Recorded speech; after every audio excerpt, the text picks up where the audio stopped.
Hey guys, it's Erica. Welcome back to my channel. I haven't filmed a video in so long, so sitting down and pressing the record button was really exciting for me today.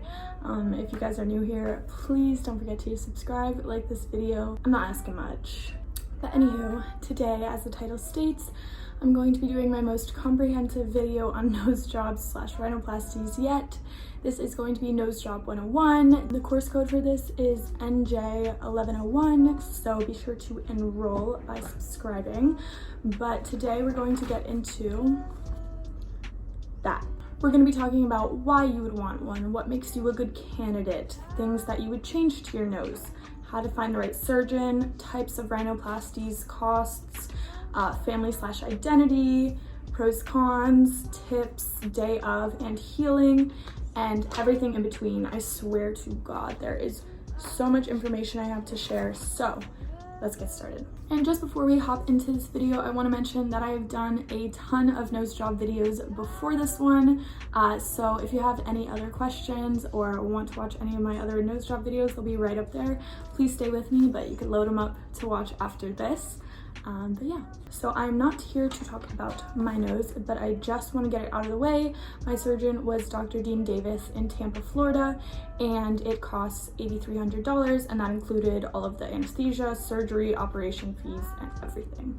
So yeah, and we're gonna get more into costs a little bit later, but let's just get started. Okay, so there are probably a few reasons why you would want a nose job. I'm assuming this is cosmetic, but people do get rhinoplasties and septoplasties for their breathing, and a lot of times if that's an issue, you can get insurance to pay for some of it, so little mini tip right there. But if you're getting your nose done or you want to get your nose done, there's probably a good reason why. And to be honest, you're going to need these reasons when you go into your doctor's office. My surgeon was like, why do you want this? Da, da, da, da, da. They want to interview you in a way as well when you're getting your consultation, just to make sure that you're not going to be like some volatile patient, and you just do have to be the right candidate for the surgery. You need to want it for the right reasons, and you need to be healthy also, because you don't want this surgery to be an extra risk to your health. But some examples of bad reasons would be that someone else told you you have to change or is pressuring you to do so. I think this is a really big decision and something you should sit on for a couple years, honestly, especially if you're super young. So I wanted this since I was 12. Obviously, a 12-year-old is not getting nose job, so I did want this for about 8 years before I got it. But the bottom line of being a good candidate is being in the right headspace, being financially able to make the decision, and having the authority to make the decision. So yeah. So I'm gonna list some things you might want to change about your nose. Typically, people have a few reasons why they would want to change their nose.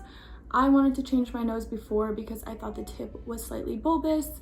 I did have a dorsal hump on here, and it was just a little crooked, so I wanted to fix all of those things, but people have other reasons for getting them. Some people want to fix their nostrils, some people want to shorten their nose, some people want it slimmer from the front. So there are a lot of different things you can do to your nose, and you can achieve a lot of things through surgery. Aside from surgery though, if it's a way more minor problem with your nose, they might even suggest not getting the surgery and for you to just get fillers.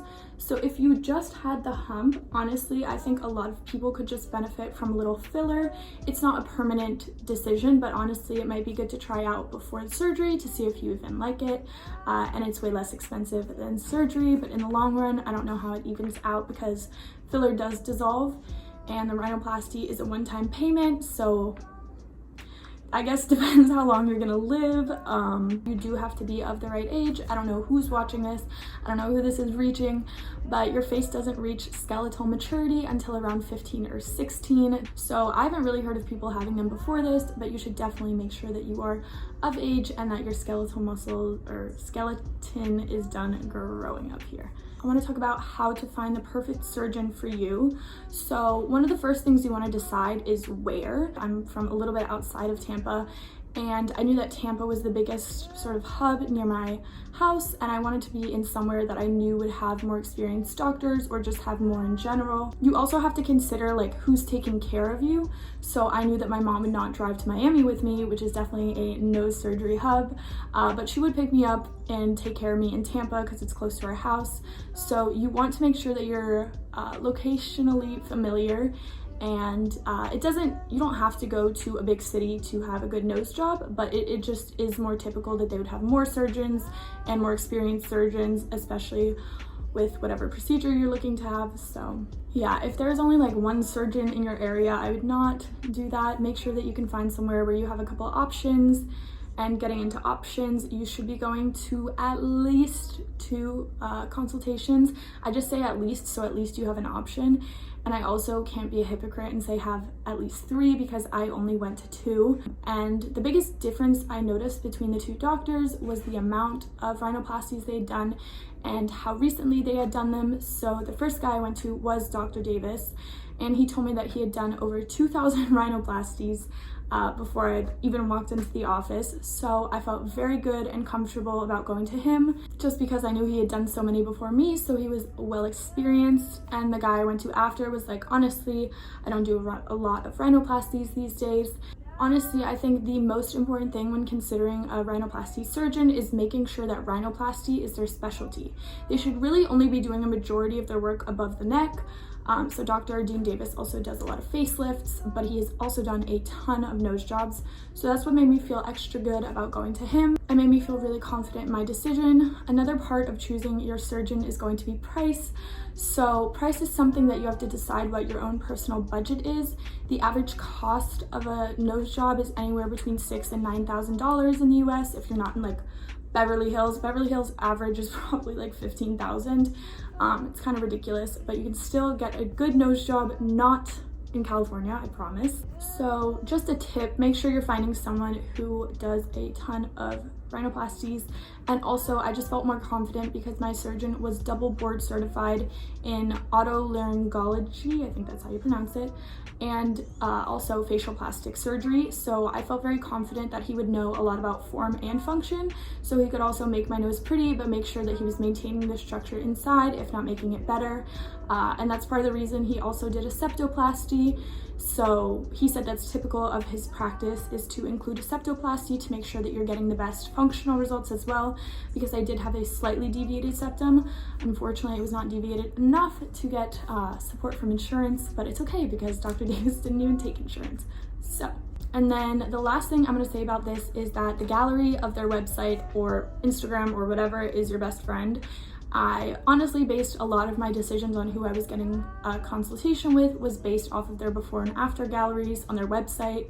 And it's just really important to pay attention to the results because you want to make sure that they're within what you would expect from your surgery. Now I'm going to talk about the different types of rhinoplasties. There are so many different types and ways of performing them, so let's get into it. There are typically 3 different kinds that are listed on a surgeon's website if they do them. Sometimes they just have it general rhinoplasty on their website, but for my surgeon's website, he had it divided into female rhinoplasties, male rhinoplasties, and then ethnic rhinoplasties. So the difference between the male and the female ones is basically just the aesthetic you're going for. So like a male nose would be more shapely and sharp or full, and female noses tend to be more delicate, softer, rounder edges. So that's honestly the main difference between that. But again, if you're like want to get really specific, you could probably find someone who specializes in each type of rhinoplasty. And then the ethnic rhinoplasty is typically done on non-Caucasians, which is kind of funny that they just umbrellaed this whole thing by calling it an ethnic rhinoplasty. So different ethnicities have different aesthetic goals to maintain their identities. You don't want to have a super pinched nose if that's not of your culture. And then there's the difference between a primary rhinoplasty and a revision rhinoplasty. So if you're getting a primary rhinoplasty, as you would assume, this is your first rhinoplasty. It's the best to do because nothing in there has been worked with and you're starting with a fresh blank slate for the surgeon. And then there's the revision rhinoplasty, which is if you're unhappy or the results of your first primary rhinoplasty are not up to your standards or not up to your health standards. So a revision rhinoplasty is typically way more expensive on average and also requires a more skilled surgeon. And make sure you're finding someone who deals with revision rhinoplasties on a regular basis because they can run into scar tissue and just things that they're not familiar with. They don't know what the surgeon necessarily did underneath the hood of your nose. So that is primary and revision rhinoplasties. And then the last two rhinoplasties I'm going to be talking about are open versus closed. They're the only ways that rhinoplasties are performed. So if you're having an open rhinoplasty, they will make an incision along the bottom of your columella, which is this little piece of skin hanging out here. However, if you have a closed rhinoplasty, there is no scar. It's also called the scarless rhinoplasty by a lot of surgeons, and they enter through your nostril and they'll do the incisions internally. So the main difference between these is the method of entrance into your nose. So for the open one, they cut this, as I said, and then they actually peel your skin back. Probably not the best thing to watch. Glad I could not see my own being done. The decision to have an open or closed rhinoplasty primarily depends on your surgeon and their skill level. I think it takes a more skilled surgeon to do a closed rhinoplasty if you want to address more things. But I think the main difference when making the decision is how many things you want to change about your nose. So if you were to just shave down the dorsal hump, you might want to just do a closed one because it's not like you're going in and messing with the tip.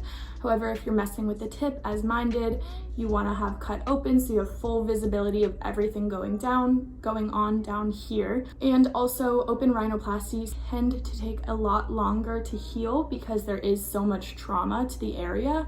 However, you want the best result you can get, so I would say just depend on what your surgeon is saying and get the opinion of many surgeons with those consultations to see what they would say. Now about cost. Let's talk cost because cost really got me down. So at the time I scheduled this, I was an unemployed college student, and guess what? I'm still an unemployed college student. So the only difference is that I had been saving up for this, and I know that a lot of people probably hadn't. So finances are definitely something to talk about. The average cost is probably going to be anywhere between $6,000 and $9,000 depending on where you are. As I said earlier, in bigger cities they are going to charge you more. It's the same reason you'll pay more for everything in a big city. So as I was saying, if you have a deviated septum, you might be able to get some of it covered by insurance, and you can't count on the surgeon to take insurance, so make sure that you're just matching up all of those little details on who takes insurance, who doesn't. Honestly, I'd recommend an Excel spreadsheet for this kind of thing if you're going to be really meticulous about your consultation process. But a lot of places also have payment plans. So there's this thing in the medical community called Care Credit, and they're used for a lot of different procedures, and it's basically like a monthly payment type of deal. And then after a certain amount of time, if you haven't paid it back, you will have a very high level of interest to pay. So these are kind of risky because number one, you have to get approved, so you have to have credit.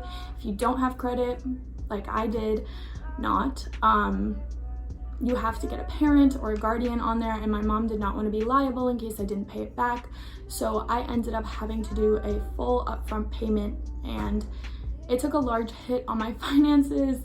I tried to start like 2 different businesses, and it was also right before I started my study abroad, so timing wasn't amazing, but I made it work, and I'm now almost a year out, not really suffering from the financial consequences. But I would say definitely make sure that you are in a financially stable spot and make sure that this is not going to tank you. And then you're likely to get a quote at the end of your consultation, but you want to make sure that this includes everything like anesthesia, operating fees, I don't know, they can just add a ton of different fees in the medical world, so you want to make sure that they're all listed out there and confirm that those are the final costs. So mine was, I think, $6,000 something without all of the additional fees, but then you add in the operating room, the anesthesiologist, and anything else it takes to do surgery, and it ended up being like almost $2,500 more. So something to be aware of, because surgeons sometimes will probably just give you their cost to make it seem like a lower price. But again, be on top of the cost. As I was saying earlier, you will pay more in a larger city, but just be aware that more money does not always equal better results. Now I want to talk about family and identity. We will start with family. So my family was not happy I was doing this. Bigger noses tend to run in my bloodline, and I was born with a bigger nose, and most of my family has bigger noses, so they kind of made me feel like a little bit like I was leaving the pack, which is kind of stupid. It doesn't bother me that I'm the only one in my family who's had plastic surgery, but not all families are going to be supportive. Actually, a year before I got my surgery, I was talking to my mom about it. It was Thanksgiving, and we do like one of those turkey trots. Sorry, we're one of those families waking up at 7 a.m. on Thanksgiving. Not this year though. Anywho, And yeah, a year before I had the surgery, almost to the date, she told me that she would not take care of me if I did the surgery. She would not, and she's a nurse, so I was really counting on her. But yeah, it just goes to show that people's opinions can change. I've said this in a couple videos, but I made a fat PowerPoint to try and convince her and just make sure that she knew it was an independent decision. It was an independent payment. It was all on me. And getting into the identity aspect of it, I am Jewish, which stereotypically tends to be associated with larger noses. However, that is not true. Most Jews are from Eastern Europe, where that is the standard, so just want to dispel that. But a lot of areas like Eastern Europe, the Middle East, will have larger noses, and this is just the way it is. So yeah, just because you get a nose job does not mean you lose any part of your identity. So now I'm going to talk pros and cons of the nose job in general. So let's start with the cons. So, you know, we leave on a good note. So some of the cons that I noticed were that my nose was very numb for about 3 months, and then it slowly started to get more feeling and sensation in it. But I'm almost 11 months out. There's still such a lack of sensation right there. However, like my tip, I can fully feel it. It is also very hard. Not very hard. Now I have to be more careful about touching my nose just in general, and just knowing that it's not as soft as it used to be. You can have some tooth pain and a stiff upper lip after surgery. This is because your nose is connected to your 4 front teeth through nerves, and obviously if there's trauma to your nerves are gonna feel it. The pain wasn't awful, but it was just something to be aware of. I will say the most common question I get is, does it hurt? The answer is no. I would say my most hurt I felt on any day was probably the day after, and I just woke up and all the meds had worn off basically, and it was a 4 on a scale of 1 to 10. But another con can be that it may worsen your breathing. This did not happen to me. However, it can happen to other people. Some people's nostrils do collapse if the structure isn't there. So just be sure that you're aware of all the cons before you go into surgery. So I just wanted to touch on some of my personal ones and some general ones as well. And then the obvious pro is that you get your nose done. Yeah, I think that honestly overshadows all the cons. Another pro of the surgery can be that it actually benefits your breathing. So if you're going in there for breathing problems, you're likely to walk out with improved breathing. So that's also part of the septoplasty I had. I have not personally noticed any increase or decrease in my breathing abilities, but I do have asthma, so that also might be something to consider. And then I just want to get into some general tips and points that didn't maybe necessarily fit with the other things I've already talked about. I want to talk about your skin thickness. This is something to be aware of. This is Nose Job 101, so we really are getting into all the thick of it. So if you have thicker skin, it's going to make your healing time longer. This is it's not bad or good to have thick skin. It just is what it is, and your skin will take a little bit longer to heal if you have thick skin. Thin skin is less likely to hold on to swelling. Thin skin, sometimes overcorrection is done because you can't really tell, and then the swelling keeps going down and your nose is smaller than you thought it would be. But then the problem with the skin thickness is a lot of people walk out there after getting their cast off and think that they ruin their whole life because their nose is very fat, when in reality you're just gonna have to wait a little bit longer to see your end product. So something that I personally decided to do before I got the surgery, I made myself watch an entire rhinoplasty, real life rhinoplasty video. I watched them cut, I watched them do everything. And if you're squeamish, maybe I don't recommend this, but I thought it was very helpful to know exactly what the surgeon would be doing, and so that we were on the same page, and I felt like I had to face the reality of the situation rather than just falling asleep and waking up to a new nose. So yeah. After you get your surgery, you're going to want to be very careful with your face, obviously with touching and everything like that. But something that a lot of people don't know about is that you have to be very careful about sun protection. So we're talking SPF 50, we're talking hats. You don't want direct sunlight on your nose after surgery. It can harden your skin and it can alter your end results. So you just want to make sure that you're covering it when possible, and also not likely that the sun would reach the scar right here. However, sun exposure does make scars darker and can mess up how invisible it was supposed to be. So just make sure that you're being very adamant about your sun exposure. In relation to the sun, sunglasses, do not wear sunglasses after surgery. I think they tell you typically wait 2 weeks, but honestly, even now, sometimes I'm like, should I be wearing sunglasses? So I would wait at least a month before putting on sunglasses. Obviously, do what your surgeon says, but I wanted to be extra careful, and sunglasses can mess up your nose, so I did not want to take any chances. I wrote this down, so I'm just going to read it. Sometimes complex rhinoplasties may involve cartilage grafts from your ear or rib cage. Rib cage is way less common, it's way more dangerous and way less done. However, sometimes cartilage is grafted from behind your ear. The incision is made straight up in this crease so you don't have any scarring. Yeah, just so they have more cartilage to work with when it comes to your tips, so that whether they're like building a different shape or altering your nostrils, I think that having more cartilage helps them, especially if your nose is smaller and you want to add shape to it. An important personal thing to note is that getting a rhinoplasty will not change your life. It's not the type of thing where you're going to wake up and get a boyfriend, or people are going to find you more attractive, or you cannot guarantee anything that you might be manifesting into this surgery other than what it is. So some people think that it's going to make them more successful or richer. This is not going to change your life probably in the ways that you might be manifesting it to, but it will change your nose, which in turn could shape your confidence and affect things that way. Something I would advise against, but obviously do it if you want, is bringing in a celebrity's nose to your rhinoplasty surgeon, mainly because it's very unrealistic to bring in a picture and form this expectation that you're gonna have Kylie Jenner's nose. Also, Kylie Jenner's nose probably wouldn't look good on your face. There are a lot of things that go into what suits your face.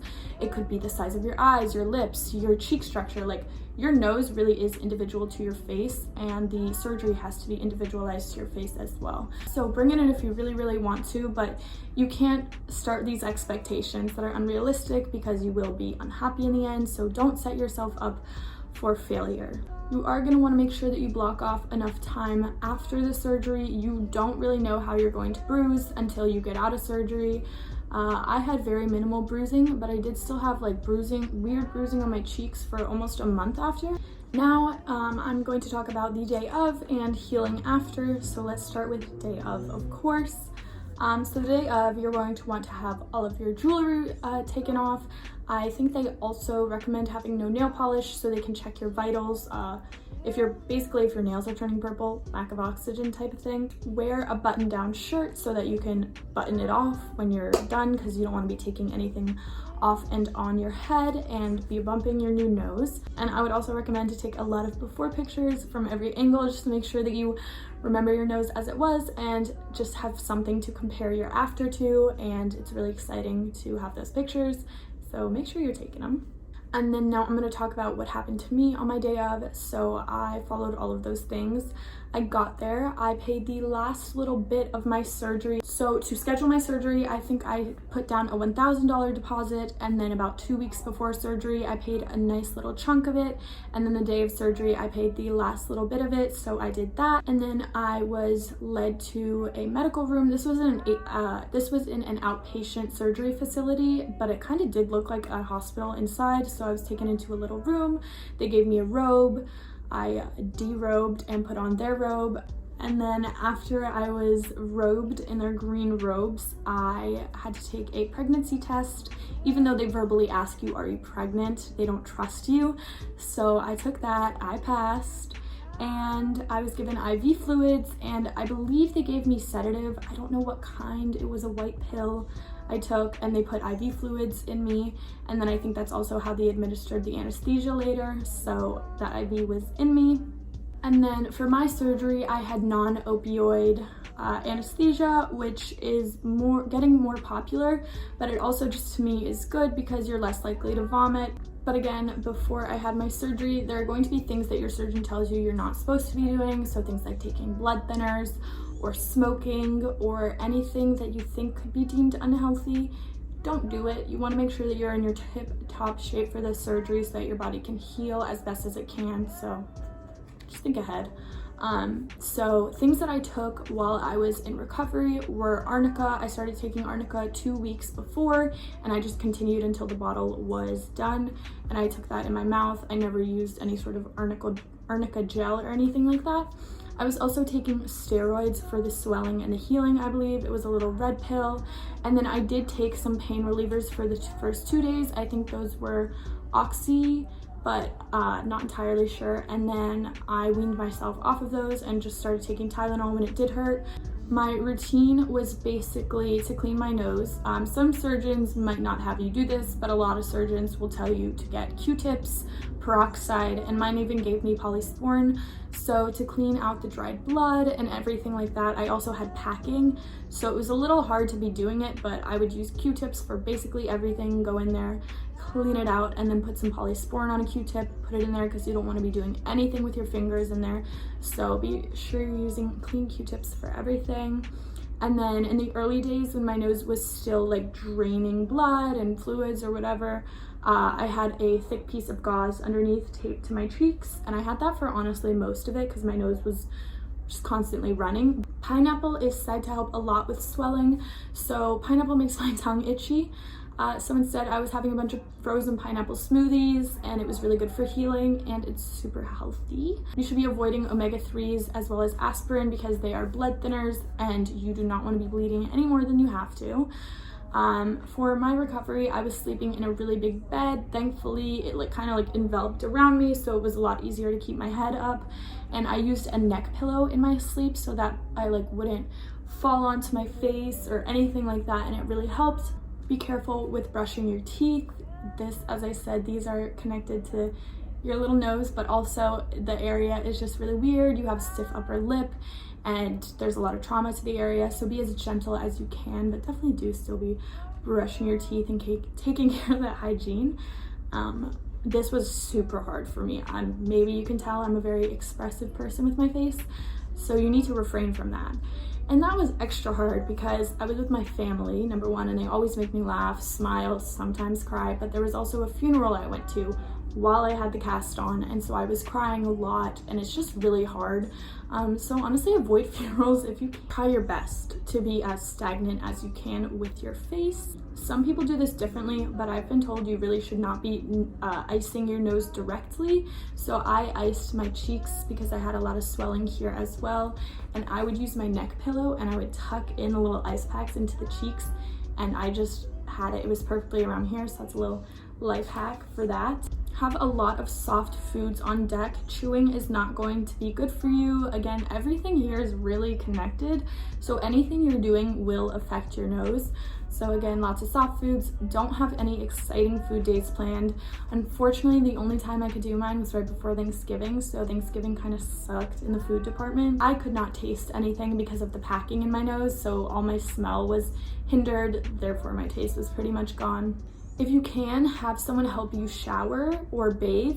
So I wore a bathing suit and my mom washed my hair, and then I would take a bath to wash my body. If you need to blow your nose, make sure you're just using Q-tips. There is no nose blowing when you have a rhinoplasty. So I used Q-tips for almost everything, and if you have to sneeze, do it through your mouth. It's not that hard or gross, but it's not fun either. Be careful with putting clothes on. Button-ups and robes are probably really good for the first week and weeks if you can of your healing, but yeah, just want to make sure that if you're putting something on over your head, it has a very large circumference so that you're not going to have any risk of hitting your nose. So if you're in a tight packed environment, make sure that you are being very careful of your nose. If you're in a club, you want to be extra careful. If you're playing a contact sport, you need to be extra careful. So just take these things into account. I didn't actually exercise until about 2 months plus after the surgery. I think they recommend 6 weeks, but I just honestly felt really scared about running or doing anything that would move my nose or anything like that. And then the last little tip I'm going to mention is to avoid foods that are high in sodium, especially during your healing process, but also after, because sodium-rich foods are going to cause swelling in your body, and your nose is part of your body, so that thing will be swelling up. I noticed that if I drank, it got swollen when I wake up in the morning. Your nose is just naturally more swollen in the morning as well. Yeah, you just want to make sure that you're controlling the swelling as much as you have power of, so avoid salty foods. Oh my god. So this has been my nose job 101 video. I really hope that you guys got something or a lot out of this video. If you did, please share what you learned down below. I kind of want to just gauge what people found out from this video and how I was helpful. So that is all of that on that, and I hope you guys enjoyed. If you did, don't forget to like this video and subscribe wherever it is. I really appreciate it, and I look forward to seeing you in my next video. Bye guys.